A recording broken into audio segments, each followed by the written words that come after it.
everybody, and welcome to the recording of the Johnson Street Reach Conference 2022, titled Living Out Your 111. In this class, Phil Gold and Len Boling come together to share their knowledge and understanding about how to be more intentional in stewarding others. And you might just be surprised how easy it is. So let's jump right in and get started.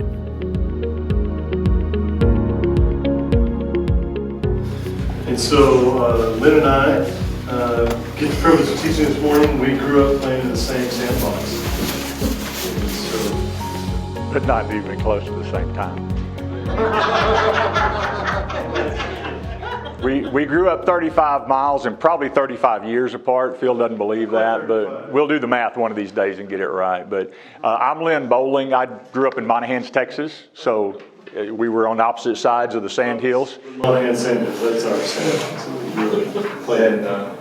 One of the things I've really enjoyed about this class, and this is my third time, Phil's fourth time to teach it. I bailed out on him once, but I really like the feedback I've been getting from people that have sat through the class, because we're trying to do this. The title of it really says what we want you to understand is you really are more ready than you think to share the gospel. Because so many times we think, well, I've got to have the film strip and the projector, and I have to know all the facts down cold, and I've got to have all my scriptural references. And at a point in time, that was the way it was done. Some of you may have lived through the door knocking days, and especially during the revival or the meeting. We didn't use revival in our church. It was a gospel meeting. But in today's world, first of all, people really don't want you knocking on their door. And secondly, it's just not as effective in society now as it was at one point. 95%, I think, Phil, of people who come to a relationship with Christ do so through a personal relationship. And what we want you to leave here with, if you leave with nothing else, is that you are more ready than you think to influence the people around you. Yeah, so we've been talking about the 111. What do we do with our week? And so what we're talking about simply is the influence we have in people's lives. And we throw words like evangelism around, and it freaks people out, right?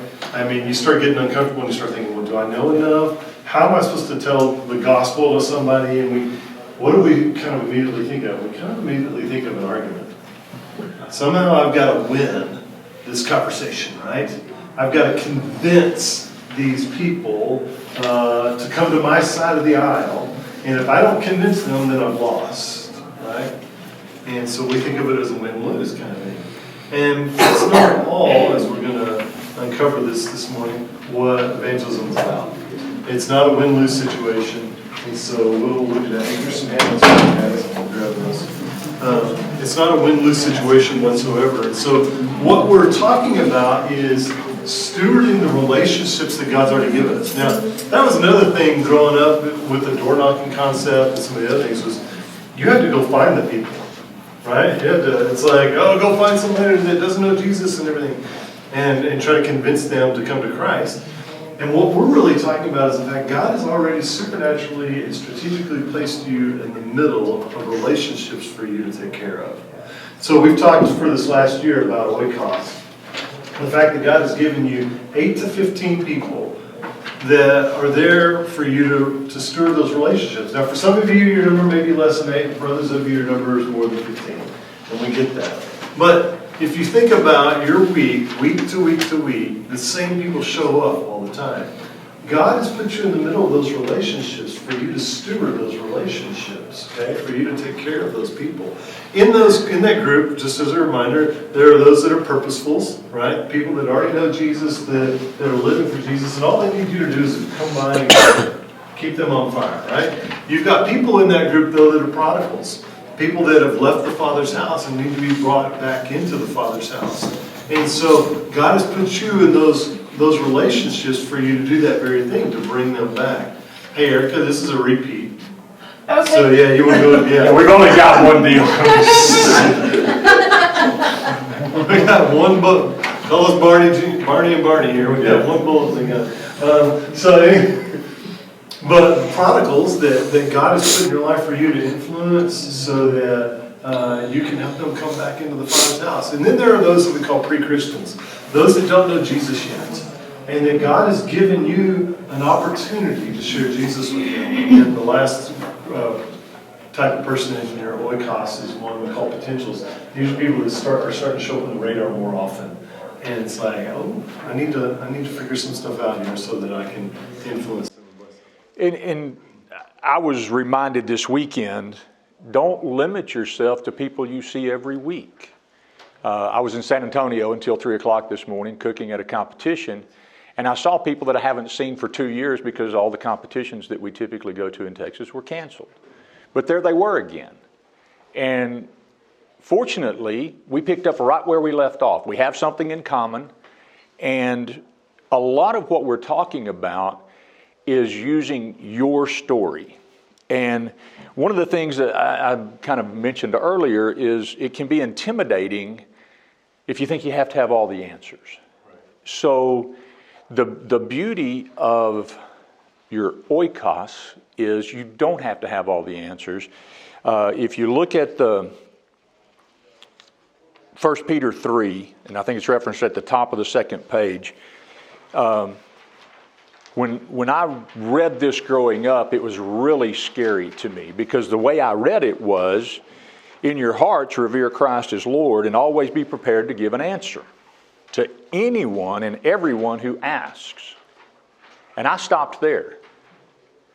And I thought, well, there's no way I'm capable of that.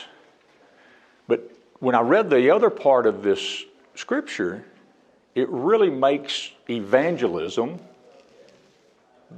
a basic part of what we do, because it goes on to say, be prepared to give an answer to everyone who asks you to give the reason for the hope that you have. Not the 5 steps of salvation. That's not the answers we have to be able to give. Not book, chapter, and verse on all the hermeneutical whatever. We're not trying to explain creation and defend it. You just have to know your story. And you know your story. And we talked, and Mason and I have talked about this. Several years ago, we were cooking at the campus center, and a young man walked up, and the first words out of his mouth were, I want to know about your salvation story. That's a great way to start a relationship, but it put me on my heels, truthfully, because I know my story, but I really hadn't formulated my story in a way I could tell it in less than, 4 or 5 days with all the ups and downs and arounds. But I had a minute or two. So even though it's easy to tell our story, we need to be prepared to tell our story. Yeah. So here's something to think about with how you tell your story. Your story is your story. That's what makes it a deal where you can't lose. Because I can't argue with your story. You know, the things about you are the things about you. They're not mine. And so when you start telling me, I'm passionate about this or that or whatever, I can't sit there and go, no, you're not. When you sit there and say, before Jesus, I was here, and then since Jesus, I'm now here, I can't sit there and say, no, that's not true. Why? Because it's your story, it's your experience.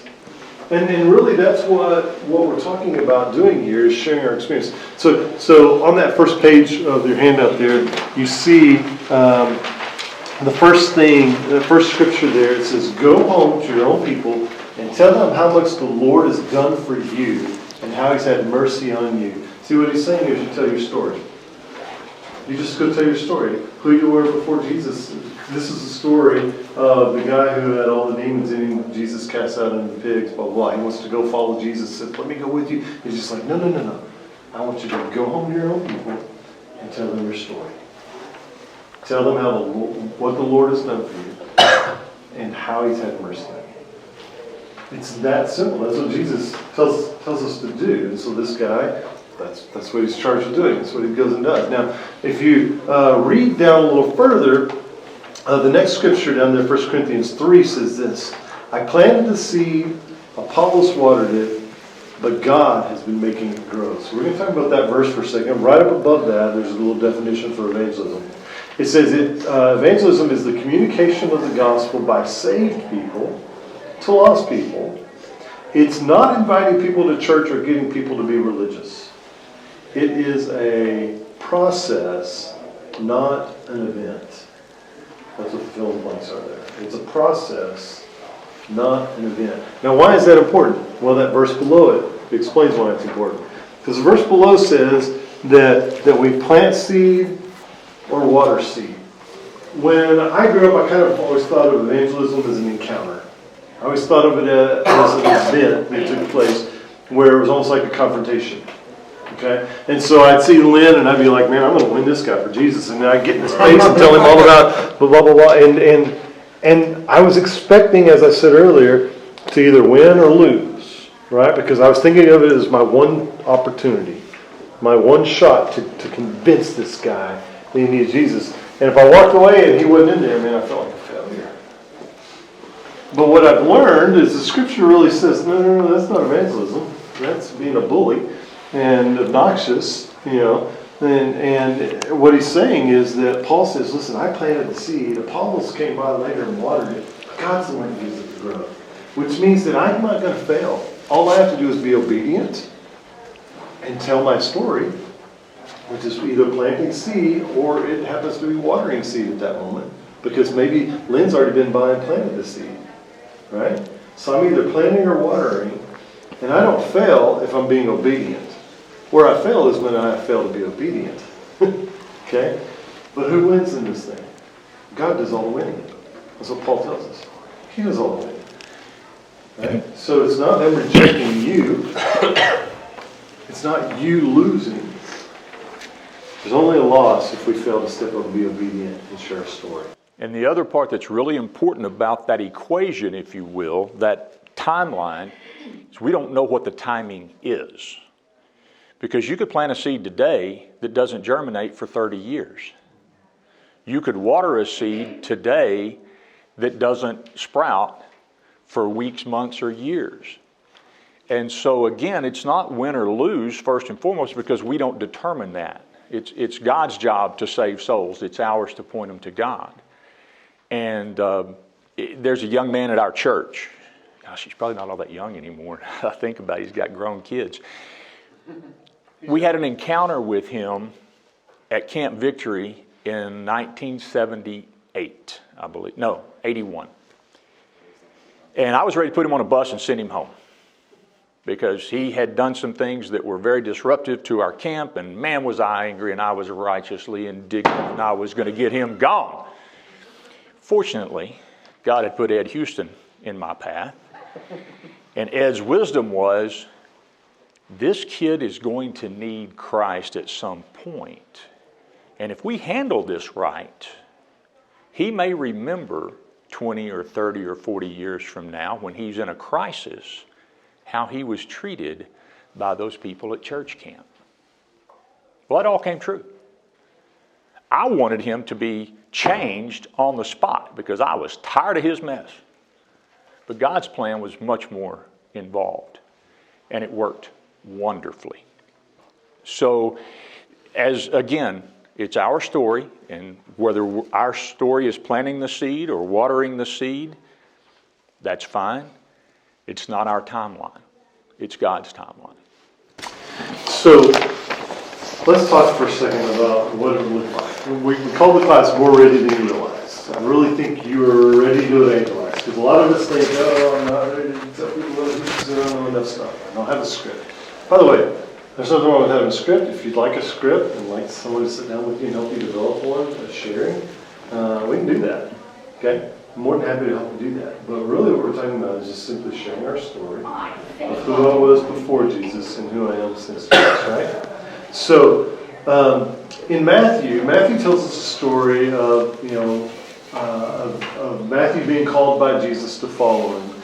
And Matthew gets fired up by this. Matthew all of a sudden goes, hey, this is good stuff. Following Jesus, this guy's got it.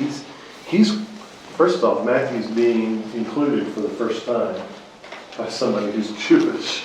And that's a big, significant thing, right? But Matthew feels the power behind the call of Jesus. and he starts following Jesus. And so Matthew has an idea. Matthew says, hey, Jesus, I'm going to have some of my buddies come over to the house, and I want you to come too. And so Matthew goes out and gets his tax collector friends and other sinners, it says, and he brings them to the house, and he says, Jesus, I want you to come, and I want you to bring the disciples. And he has what we call a purposeful party. He has this party where he's got the people that need Jesus who are going to show up, and then he has Jesus show up, and he gets them together. And it's this amazing opportunity for the story of Jesus to be shared because Jesus is right there. Well, you and I can do the exact same thing. We can throw purposeful parties because if you think back to your Oikos, in your Oikos are those people that are already in love with Jesus, who already know Jesus, those purposefuls that we talked about, right? They've already got a relationship with him. But you also have those people that some are prodigals and some that are pre-Christian that are in your Oikos. So all you need to do is facilitate a purposeful party and have people come to your table. And at your table, you can put people who need Jesus in touch with people who know Jesus. And it's a life-changing thing. I've done this so many times through the years. And it's so amazing to watch how people that didn't know Jesus before, all of a sudden because they're sharing some ribs that this guy likes to make, or they're sharing, hatch green chili cheeseburgers, whatever it might be, the walls come down at the table, don't they? There's something about the intimacy of the table. And if you look throughout Scripture, from the very beginning in the Old Testament all the way through to the end, you see the different feasts. You see people coming to the table. The intimacy of the table is this equalizer. It's amazing. And so think about it. When you're sitting at a table and you're sitting there and you're stuffing food in your mouth and you're talking, nobody feels any tension. Nobody feels like, oh, I'm in an interview or somebody's trying to sell me something or there's any confrontation going on, right? You're just sharing food and you're sharing life. But if we take the food away and the table away and we try to do the same thing, all of a sudden it feels more confrontational, doesn't it? Now there are times when this is really important, okay, where we have moments but I'm going to tell you that you can disarm and put people at ease, including yourself, at the table. And all of a sudden have this purposeful party. And part of the brilliance is this. Let's say that I've invited, let's say I've invited Mason over to the house, and Mason doesn't know Jesus. He needs to know Jesus. And Mason comes to the table, and I can share my story, and I can share my hope, and Mason starts asking some questions that I don't know about. And I'm like, well, I've got a couple of options. If it's just me there, one of them is I can make up something, which is dumb to do. Please don't do that. The second one is say, you know what, Mason, I don't know. But we can find out and back with you. But now, if I've invited people who know Jesus to the table, all of a sudden I can look over to Harold and go, Harold, hey, what do you think about this? And Harold can start sharing from the knowledge that the Spirit of God has placed in him and the time that he spent walking with Jesus to speak into that life. And you know what that did for me? It took the pressure off me. It allowed me to be able to bless my friend Mason. It also allowed Harold to be blessed because he got to use his spiritual gifts. The table is this disarming place that we need to employ in our lives. I'm going to show what you talk about. Well, the thing that just occurred to me, Phil, and we've only done this 4 times, and I'm just now figuring this out, this is exactly the model of the early church, not just with the disciples, but as the church grew. They met in homes, they shared a meal, and they grew daily. But to Phil's point, the real beauty of it is, again, I'm not winning or losing. And if we're at the table, the other thing is it doesn't matter where your table is. It could be at a junior high lunchroom. It could be at Whataburger in the middle of the afternoon. Mine is usually set up on the parking lot at the Alumni Center 4 or 5 times a year. Wherever you can gather people is a great place to gather people. And when you do it around a meal, there's a group dynamic. Everybody knows how to eat. Yeah, we'll stick with that. So there's something in common with everyone there. And that's a comforting thing if I'm may be considered the outsider. So we're sharing something that we all know how to do. And then we can share some things that maybe I'm not as comfortable or familiar with, because now I have a bond with the people that I'm sharing with. I think it's important that we remember we're not trying to manipulate people. Why are we doing this? It's out of genuine love for people. We've been commanded to do this, but it's out of genuine love for those people that are in our Oikos. But we want them to know the greatest story ever told, the story of Jesus. We want them to know what life is like with Jesus, just like the demoniac guy here that had legions of demons in him. He wanted to be with Jesus. Jesus said, tell your story. Tell the story. Tell the story. We do that because we have a story to tell. It's worth telling. All right? And they need to hear it because they need that hope. I wish I knew who the author of this quote was. The first time I heard it was like the strength and conditioning coach at Texas A&M. He's about this tall and about that wide. His whole premise was nobody cares what you know until they know that you care. And I've seen that on plaques, and my wife had it on her desk at ASU when she was working there. And to Phil's point earlier, if I just come up and start trying to overwhelm you with information, and you don't know who I am or what I believe or how I live, what difference does it make to you? But if you know that I care for you as a person, and what I'm telling you springs from that. I'm in sales. I've been in sales for a long time, and two things are true. People love to talk about themselves, and that's the easiest way to build a relationship is to ask them what they need. And the second is, if you don't have something they want, you're probably wasting everybody's time. Now, in my heart of hearts, I believe that every human walking this earth has an innate need for Jesus. And I think at some point in their life and being, they will find that need.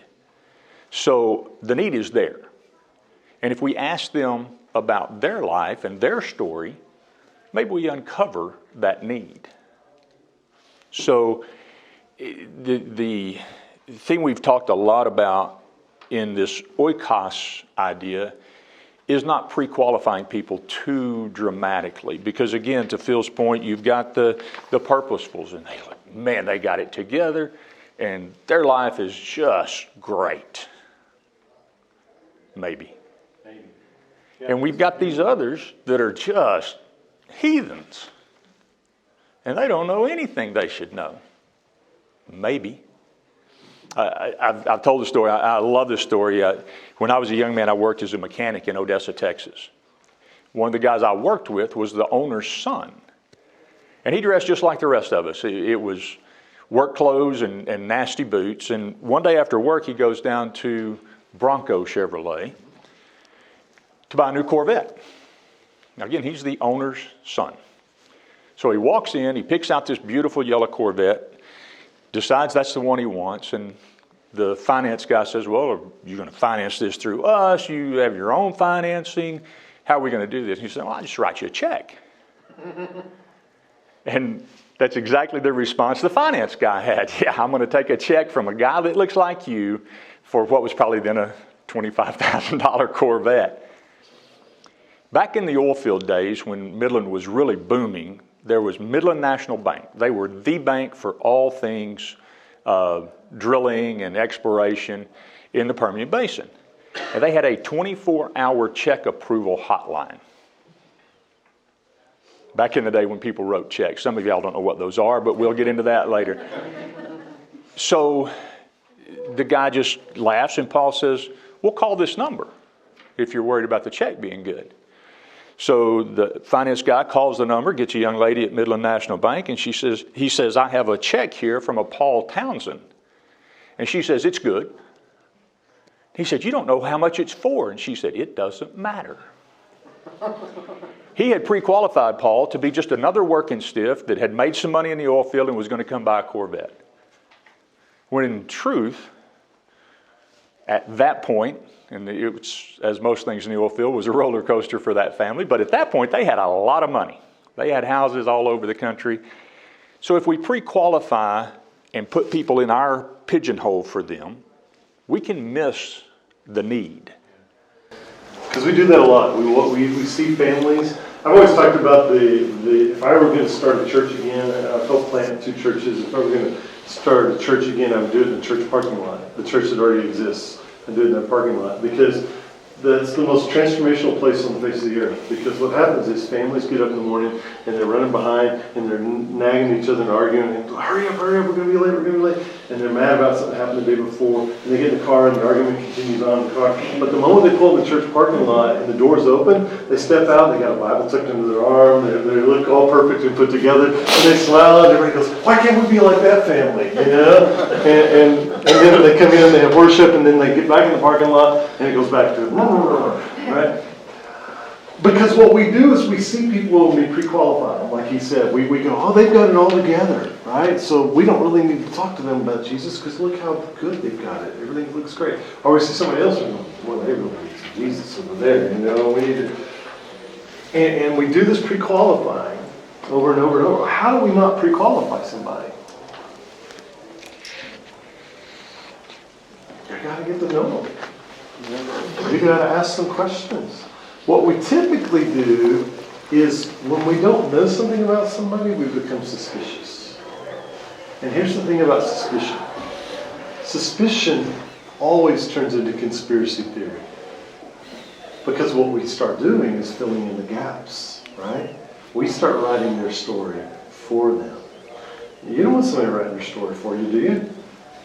But we do it for others all the time. We see a couple and we go, oh, look, they've got it all together and everything. And we start filling in the story around them based on the things that we see.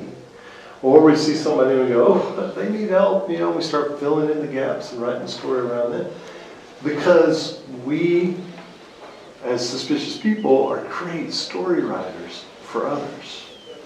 And we come up with these conspiracies. And what we've been saying in this class all along is this: we've got to take our suspicion and turn it into curiosity. We have got to take suspicion and turn it into curiosity. Instead of looking at Emily and wondering what her story is and then filling it in with all these other assumptions and stuff, we need to become curious and invite her to our table. And that's how we know, is this somebody that needs Jesus? And I need to continue to find ways to influence and to bless her so that she can learn about Jesus? Or is this somebody who's actually on fire and I need to help her find a way to turn her gifts loose? You know, what do we do here? How do we figure out, is this somebody who's walked away from Jesus and needs somebody who's godly to come inside of her and help her come back into the Father's house? We've got to take suspicion and turn it into curiosity and then bring them to our table. And that's where we can plant and where we can water. But if we don't take that suspicion and do something with it, we're not going to be planting or watering. Well, we normally try to talk right up to the bell so y'all can't ask any questions.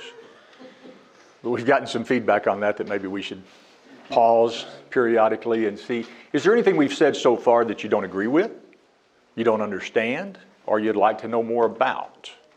If you say no, I'm going to be really disappointed. There's a couple people in my life right now that this whole thing really brought to mind. So one's a longtime friend of mine who is I've never known to be a Christian. The other one is Warren, who hasn't been able to make it in lately. And I'm trying to figure out how to get him back without being so pushy. Good. Suggestions? Ideas? Y'all know everything we know because we've told you in the last 30 minutes. But because he still has his faith, but I feel like he is losing reference by not coming in. Yep. Because I feel like church is kind of like a battery or a place you go to recharge yourself as a Christian, and you need that. Yeah. Otherwise, you'll run out of light or gas, and you won't be effective in the world of the people. There's several different vine references or tree references that say if we are cut off from the root, we'll die. So one of the things to Phil's point about your table, grab somebody, me if you want to, and say, hey, can we take these people or this person to lunch sometime or to dinner? Because your schedule and theirs, I know, are just cram-packed. But is there an hour that we can sit down over a burger and just have a conversation? If that's too intimidating, maybe you start it and bring someone in more a peer than an old guy like me. Having two people is really, really nice because you'll pick up on something I completely missed. I might hear something you didn't hear. So that's my suggestion. Find a friend. Go to these other friends and say, there's nothing wrong with being straightforward. Again, we're not trying to manipulate anybody and say, Warren, I'm worried about you, buddy. I know you're busy. I know you got a lot in your life. But here's what I get from church. And I know you're missing that. There's nothing wrong with that. In fact, you can be too direct. Again, we want them to know the truth. And then let God work from there. I think in the marriage classes I teach, one of the things I talk about is one of the greatest gifts that you can give your spouse is letting them know what you need. But I also think you can turn that, and as a friend or a spouse, you can look at somebody and say, I think you need this. And that's a gift as well, being direct, like you said. It really is a huge thing, because sometimes evaluation comes easy when I'm looking at you. Evaluation doesn't come so easy when I'm looking in the mirror. I always like having someone else check my work. Yeah. Because when you self-evaluate, you miss things. And I think it's because you have a little personal bias. Like, no, I'm good. Right. Well, and to go back to that, again, follow that up with a question. I'm concerned about you. I think you need to be in church. What's going on with you?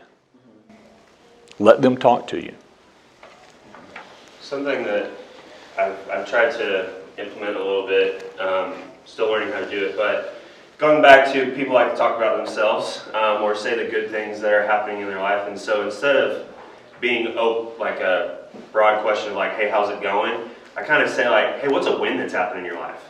And so I want to see them think like, what's something good? And so then when they describe something, maybe they've done something great at work, or they did great on the golf course, or whatever that is, then instead of giving them the praise for that, I then say, that's awesome, you're being blessed by God.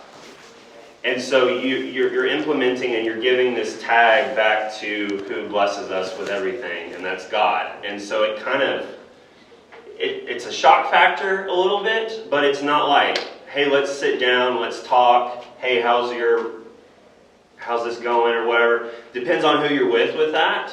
But that's just been something that I've kind of tried to do, to implement and try to maybe get them to be like, oh yeah, that was a blessing.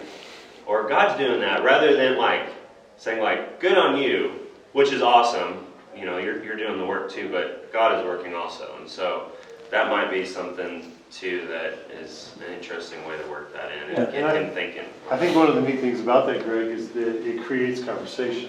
Yeah. Because typically we kind of look at each other and go, hey, how are you? I'm fine. Okay, well then, what do you say to that? Are you sure you're fine? I think you need Jesus. Yeah, you don't look fine. You look like you're going to hell to me. That would be awkward, right? That's not how we do people. And so, but something like that, where you get them talking about themselves and everything, boy, you've invited conversation. Now you have an opportunity to take the suspicion and create to dive into your curiosity and to open the door to something else where you can plant and water. And I like the way genuine. It really is. And I like the way you plant or water by talking about God's blessing in their life. That's a really neat. But back to not being manipulative, if you ask that question and then don't listen to their answer, you're worse off than if you never asked the question. You have to engage. That's the thing that I find really difficult, is not just listening to people, but like actually, instead of listening to respond, like actually digesting what they say. Because I feel like I missed a lot of opportunities because I was trying to give some sort of meaningful advice, but it's not specific enough, or it's not personal enough. And how do you work on that? Statistically, we spend 75% of our listening time creating a response. So the first thing I have to do in my role, in my work, is I have to suspend that. I have to know that and work against it. Where instead of creating a response and trying to remember that scripture or trying to formulate an answer, I'm truly listening. And then I think Greg said something similar to this, but man, I'm glad that happened to you, or man, I'm really sorry that happened to you. And then go into my answer, because now I've listened to the entire story and I know where they're going. So yeah, sometimes the key to listening is just to restate what you heard, because then it validates the person that's talking, number one, but it also makes sure that you don't start going down a tangent on something that they weren't even saying. But then you can have a pause and you can say, okay, this is what I heard you saying, is that right? And then you can pause and then you can respond, which is very different than what we normally do, because we normally trip over each other and cut each other off and things. This is normally what happens. When I first started preaching years and years ago, I had a guy in our church, his name was Charles, and Charles had he was an engineer with Bell Helicopter in Fort Worth for decades, and the guy was fascinating, too many things to tell about him, but one day Charles was standing there and I asked a question and he didn't respond, so I asked another question and he didn't respond. I asked a third question and he goes, "Phil, slow down. I can only answer one question at a time." You haven't answered any of my questions. What are you talking about? And then it hit me. It's like, this guy is thoughtful, and he's not just trying to say something. When he says something, he's going to say something. It's going to be meaningful. And so we went all the way back to the first question, and I sat there, and I learned a lot from that, because I did the opposite. It wasn't him sharing something and me trying to respond to his. I was trying to get him to respond to me, and he was working on that response. Well, I didn't give him space. I think that's part of the thing as well with your relationship with Mason, with Warren, and whoever else, is we have to give people space. You can't just. If you're anything like me, you get excited about some of the stuff you have, and you want everybody to know it all. But what's the expression? I heard a preacher talking the other day, and he was talking about immersing people into the culture of the church. He said, you can immerse them into the culture of the church and into the culture of Jesus without drowning them. And he said, that's the trick. We've got to figure out how to do that. How to get them immersed into who Jesus is and what the culture of the church is without drowning people and maybe that's what we've done this morning, is we've drowned you this morning with so much information. But I think that can happen. So there's a way to be genuine with people, and I think that's really the key, because it goes back to what he said. Nobody cares what you know till they know how much you care, right? Jesus is the epitome of God's care. And he gave up the throne room of heaven in Philippians 2. Humbled himself and became a man, obedient, even to death on a cross. And so that's the story we're telling. Hey, there's somebody out there that loves you so much. Have you even done it? we have another 12 seconds, so any other questions? We'll be here as long as you guys, if there's anything you want. And if there's something that piqued your interest and you want to know more, call Phil. We'll sit down together and talk about it. But this is something to digest. I hope there's something we said today that you want to ponder on and think about. If you've got questions, ask. If you want to ask Phil, feel free. If you want to ask me, I'll ask Phil and get back to you. So take what you've heard. Hopefully there's a nugget or two that will help you. And I'll bet you, this goes to those orange cards in your hands, I'll bet you there's someone in your mind right now that you're thinking, you know what? I need to reapproach that person in a different way and see if they need me to lead them toward Jesus, or if they need Jesus and I need to get out of the way. So continue to ponder those. Again, if you have questions that come up, Phil will be happy to answer them. So, but do that. It's interesting that I was about to conclude with the same thought. Start thinking about your Oikos. Who needs to come to your table? And if you let me help you just understand something. That table can be anywhere, right? But there's something about just saying, "Come into my house." It's really special. But if that opportunity is not available, then find somebody else's house that you can team up with and get in there. I like Tanis wrapped this up a couple weeks ago, and she goes, "So basically, all you're saying is, take your table wherever you go." And we're like, "Yeah, that's it." When you see people, invite them.